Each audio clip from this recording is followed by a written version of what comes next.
Hello, BookTube. I'm here to talk about The Mystery of Dr. Fu Manchu. It's one of Edgar's picks for his Edgar's Resurrectionist book club. And this is the edition that I read. It's was published by Titan Books in 2012. So basically, a century after the first story that's in here was published in 1912. It was actually originally published as Zeitgeist in October 1912 in the Storyteller magazine. And who's the author? Well, it's none other than Sax Rohmer, a very popular writer during his time. He was born in 1883 in Birmingham, England. He was born, actually, Arthur Henry Ward. His first story was published in 1903 in Pearson's magazine, and it was called The Mysterious Mummy. But he hit gold, basically, for popularity with the Fu Manchu stories. And he continued to write them until his death in 1959. And ironically, he died during the influenza epidemic of 1959, the Asian flu, which is, some would say, karma, because of the yellow peril connection that Dr. Fu Manchu falls into. Now, I am not going to go into detail or talk much about the yellow peril at all in this video. I will be saving that for another time. I have a number of books that are on that issue, and I want to read through all the 14 Dr. Fu Manchu books. Yes, 14 were published. Last one or two posthumously, but they were all published in 14 volumes. And I want to look at other works of fiction around this milieu of the time. Now, and this was put together 1913, 1914, and published as a book. And it has all the issues and the baggage of anything that's over 100 years old. So it does have inherent racism in this, sexual attitudes that are outdated now, a whole number of things that would be questionable today, if not outright wrong. However, that still doesn't, to me, it still is a good story. I still like the way it's paced and the writing. Now, I'm not going to go into detail of the plot so much. It's Highland Smith, who is a government agent, a British agent that has been working in Burma in the East. He comes back to England in search of and chasing Dr. Fu Manchu, a basically mad scientist, an extremely intelligent, practically superhuman intelligence person. And they sometimes underestimate his knowledge and his ingenuity. But Highland Smith comes back and he meets his friend, Dr. Petrie. Now, it's very much based on Sherlock Holmes and Dr. Watson. Smith comes from the East, or just recently from the East, as Dr. Watson does, but it's, the roles are flipped there. And even if you look, their names have the same syllables. Sherlock to Highland to Smith, one, Holmes, one, Dr. Petrie to Dr. Watson, two. I don't know if that was engineered in any way or purposely done, or he might have taken Dr. Petrie, William Matthew Flinders Petrie, the Egyptologist. I don't know the full background of where he got the names from, but I'd like to think that it maybe is from the Egyptologist, the doctor's name. Now, there's a lot of other crossovers in the plot and the stories, and it's set in Edwardian London.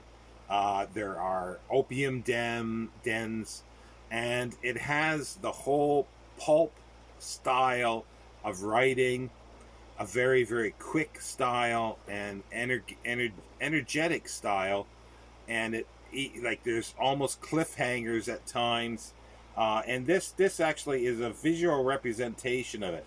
It's a close up of a larger illustration that was in the 1913 story Karamina, which is a character in here, a beautiful young woman that basically somehow falls in love with Dr. Petrie, but she's the slave of Dr. Fu Manchu.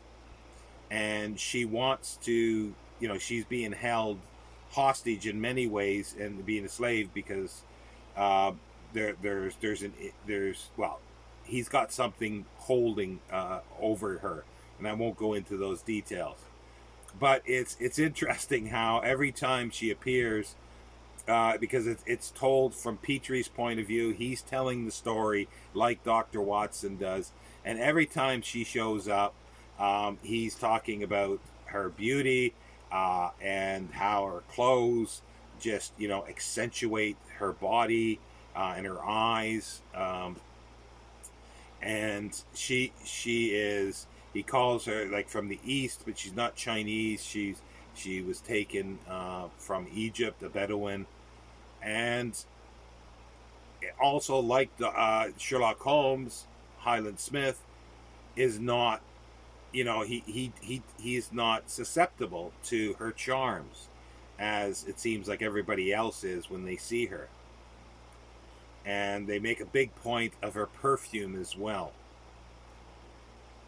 And as I say, there's almost like cliffhangers in many of the stories where it's they're gimmicks. Like there's all these things. You got the superhuman sort of villain, like Moriarty, and their whole organization, a world organization, to do what they want to do, and in this case, take over the world. Now, there's incidents where they almost grab him, but he a cat and mouse chase, and he gets away. Sinister things are happening. People get killed. How did they get into the room, and then how did they get out? Locked rooms, all sorts of things like this. There's trap doors, which is a mainstay of a lot of this kind of material, pulp material, where they fall into a water or some danger, and the heroes get caught, but at the last second they escape by help by someone or by sheer chance or superior knowledge or something like that. It chops and changes as it goes along. And it you see this in, as I say, a lot of other pulp material that goes after this, like the type of storytelling in the Spider, in Doc Savage, in The Shadow, and you could just go on and name dozens of these stories that were done. And then it eventually went into the serials in the 30s and 40s, where the serials, there was so much of this type of thing where it's cat and mouse, and they get the person and they don't, and it's always the good guys are always keep their word even when it means the bad guy gets away. They do what they think is the right thing, and it's very very enjoyable reading. It's not quite as good as Sherlock Holmes, and the way it's been put into story form as a novel, it has a few issues of sort of the joining parts are a little weak in some ways, and it gets a little sidetracked a few times, and I think that's the sort of interconnecting material. But it is absolutely fabulous. And as I say, I'm not going to go into to the details of the plot, because that would sort of ruin the sort of enjoyment of the excitement of reading of this, of not knowing what's going to happen next. And well, you can basically figure out that because there's 14 books, they don't catch their man, at the end. And it's there. This is the Titan edition, and they reprinted all 14. And this one first came out in 2012. So basically, 100 years after the first story, Zayat Kiss, was published. And there's good points to this. It's got a good essay at the end, called it's about the Yellow Peril by Leslie Klinger. It's a little essay appreciating Dr. Fu Manchu and talking about the Yellow Peril, and it's a good little essay, and it puts it in context, which is pretty good. But as I say, I'm not going to deal with that in this video, because that is a subject for a larger exploration, and need to explore more than just one book for this. That will eventually come, but I don't know when.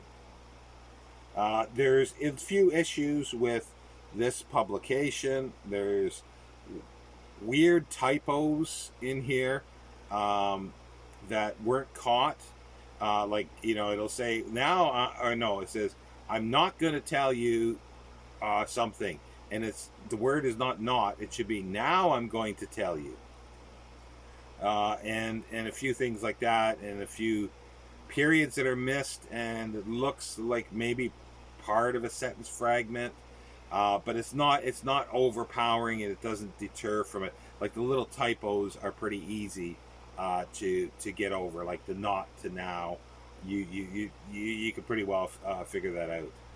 But yeah, so this is just a wonderful story. In the back here it says, London 1913, the era of Sherlock Holmes, Dracula, and the Invisible Man, a time of shadows, secret societies, and dens filled with opium addicts.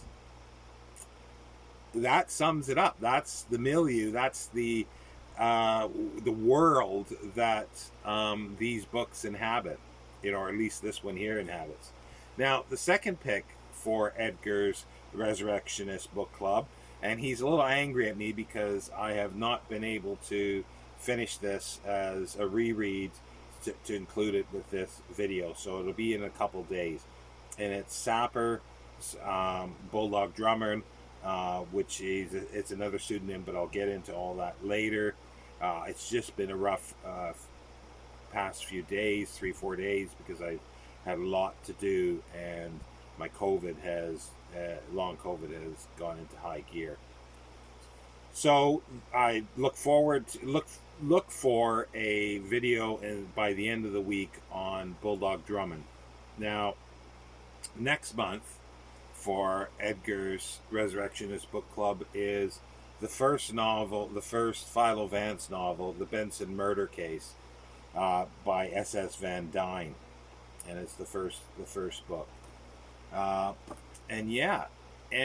If you are, I'm hoping that everybody who's read these books, or read one or the other, have enjoyed themselves. And if you'd like to be part of Edgar's Resurrectionist book club, there is a Voxer group that Edgar has started, and there are a number of people that are in there, and all you need to do is send me a message on Voxer, and I will add you. And my Voxer name is ShawnDStandfast, just the same as basically the title, and you'll see my face, the same icon as on here on YouTube.